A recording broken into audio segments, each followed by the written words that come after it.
Happy Wednesday, peeps. Ronnie Dahl, fourwheelingwesternaustralia.com. Happy hump day. I have just returned from Malaga Suspensions and from the Ambadale Highway. So there's been a lot of questions about the suspension, how did it go, and a few other things. So I just came back from a checkup. They wanted to check all the bolts, check everything was alright, and get my feedback.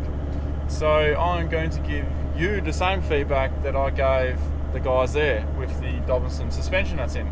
Now, disclaimer, I just want to clarify that this is not a review of the suspension. By far not a review. A review needs to take place over a long period of time, longevity, all that kind of stuff. All I've done is a 14-day trip, 5,000 Ks, towing a trailer.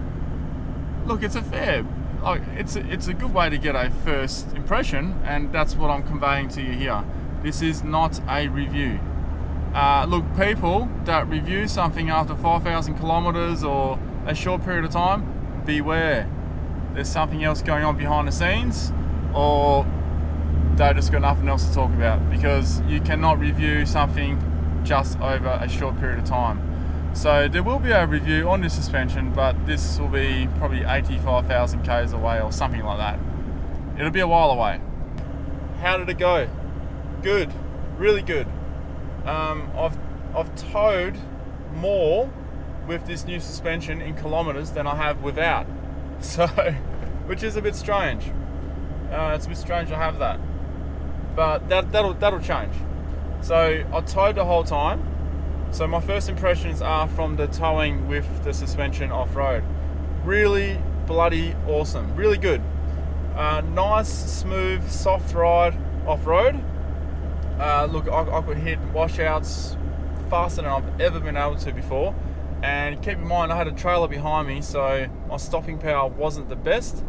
And at certain speeds, you don't want to be on gravel. You don't want to be hitting the brakes too hard, because if you have experience with trailers on gravel roads, you lock up the brakes. They can tend to try and overtake you sometimes. So with that in mind, I had to hit a few washouts and a few holes. But after hitting the first few, oh man, I was just hitting them. I did come flying over a dune a bit too fast. I had the wrong gear when I went up, and I could have stopped, but I didn't want to reverse down a big dune with a trailer. So I did come over a bit hot. I tried to slow down as much as I could. The front wheels went bang right down, but it took it. It just compressed, and it took it. It was nice and soft. Whereas before, I'd hear a clunk or I'd do something, you know. So just having the confidence that I actually have suspension that is done right. Okay. I don't think it matters too much on the brand, but it matters how it's put in. As far as the Dobinson goes, well, it's a nice smooth ride.